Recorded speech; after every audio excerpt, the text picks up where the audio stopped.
અંબાજી મહામેળા દરમિયાન પગપાળા યાત્રાળુઓની સુવિધાને ધ્યાનમાં રાખીને આ વર્ષે 4 અલગ અલગ સ્થળોએ વોટરપ્રૂફ ડોમ ઊભા કરવામાં આવ્યા છે।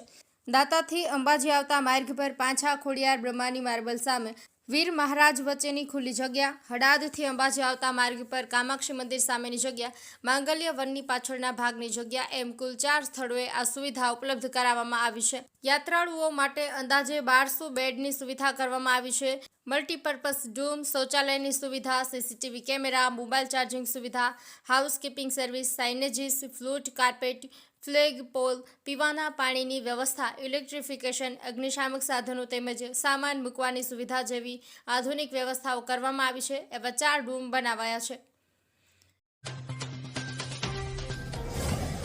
અંબાજી ખાતે મહામેળાનો પ્રથમ દિવસ સફળતાપૂર્વક સંપન્ન થયો છે। 31 ઓગસ્ટથી 1 સપ્ટેમ્બર દરમિયાન 3,71,111 ભક્તોએ મા અંબાના દર્શન કર્યા હતા। મંદિર પરિસરમાં 140 ધ્વજારોહણ કરવામાં આવ્યું હતું। 46,579 ભક્તોએ નિઃશુલ્ક ભોજન પ્રસાદનો લાભ લીધો હતો।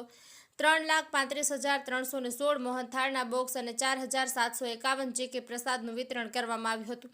પરિવહન વ્યવસ્થા અંતર્ગત 433 બસ ટ્રીપ દ્વારા 22,516 યાત્રીઓએ મુસાફરી કરી હતી। ઉડન ખટોલામાં 9,954 ભક્તોએ સેવાનો લાભ લીધો હતો। તમામ ભંડાર કેન્દ્રોમાં કુલ ₹39,44,753ની આવક નોંધાઈ હતી। આરોગ્ય વિભાગ દ્વારા 1,192 લોકોને સારવાર આપવામાં આવી હતી। બાળ સુરક્ષા અંતર્ગત 236 લોકોને સેવાઓ પૂરી પાડવામાં આવી હતી। મેળાના માર્ગો પર સેવા કેમ્પ કાર્યરત છે, જ્યાં ભક્તો માટે આરામ, ભોજન, પીવાનું પાણી અને શૌચાલયની સુવિધાઓ ઉપલબ્ધ કરવામાં આવી છે। બનાસકાંઠા જિલ્લાના થરાદ પોલીસે પોકેટ કોપ એપ્લિકેશનની મદદથી મોટી સફળતા મેળવી છે। પોલીસે થરાદ, ઝીમા, ડીસા, કલોલ અને અમદાવાદમાંથી ચોરાયેલા 19 મોટરસાયકલ સાથે 3 આરોપીઓને પકડ્યા છે। કુલ 11.15 લાખનો મુદ્દામાલ કબજે કરવામાં આવ્યો છે। સરહદી રેન્જ કચ્છ ભુજના આઈજીપી ચિરાગ કોરડિયા અને બનાસકાંઠા એસપી પ્રશાંત સુંબેના માર્ગદર્શન હેઠળ આ કાર્યવાહી કરવામાં આવી છે। થરાદ પોલીસને બાતમી મળી હતી કે રાજસ્થાનના 3 શખ્સો ધરતી હોસ્પિટલમાંથી ચોરી કરેલા બાઇક સાથે થરાદ તરફ આવી રહ્યા છે।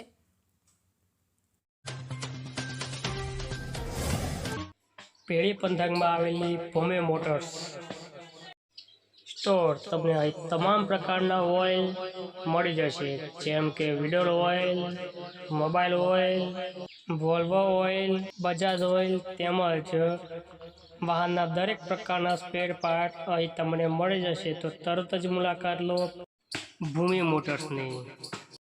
એડ્રેસ સોયલા રોડ, પીડિત તારક પલદાયની સામે ભૂમિ મોટર્સ।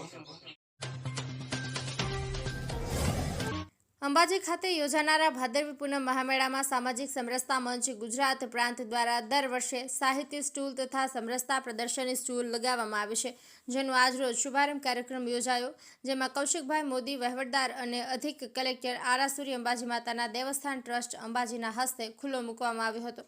શુભારંભ કાર્યક્રમમાં જીતેન્દ્રભાઈ રાવલ, તાલુકા વિકાસ અધિકારી દાંતા, શ્રીમતી કલ્પનાબેન દવે, સરપંચ શ્રી અંબાજી ગ્રામ પંચાયત, દશરથભાઈ ઠક્કર, વિભાગ કાર્યવાહ બનાસકાંઠા વિભાગ, દશરથભાઈ વાલ્મીકી, સામાજિક અગ્રણી અંબાજી, ભરતદાન ગઢવી, નાયબ પ્રાથમિક શિક્ષણ અધિકારી બનાસકાંઠા, સુબાભાઈ સુથાર, જિલ્લા કાર્યવાહ પાલનપુર જિલ્લો, જિગ્નેશભાઈ ચૌધરી, એસોશ્રી તાલુકા પંચાયત દાંતા, વાલજીભાઈ પરમાર, સેનેટ સભ્ય હેમચંદ્રાચાર્ય યુનિવર્સિટી પાટણ, ભરતભાઈ ગઢવી, કમલભાઈ, રાજેશભાઈ સોલંકી, ભાવિકભાઈ સોમપુરા તથા સમાજના અગ્રણીઓ અને કાર્યકર્તાઓની ઉપસ્થિતિમાં યોજાયો। કાર્યક્રમને અનુરૂપ ઉદ્બોધન દશરથભાઈ ઠક્કર દ્વારા કરવામાં આવ્યું હતું। બનાસકાંઠા જિલ્લાના કાંકરેજ તાલુકાના વેપારી મથક થરા નગરની સમસ્યા હાઈવે ઉપર ભરાતા પાણીની કાયમી નિવારણ માટે થરા નગરપાલિકાના પૂર્વ પ્રમુખ પૃથ્વીરાજસિંહજી વાઘેલા તથા થરા શહેરના વેપારીઓ, પાલિકાના સદસ્યો નેશનલ હાઈવે ઓથોરિટી સમક્ષ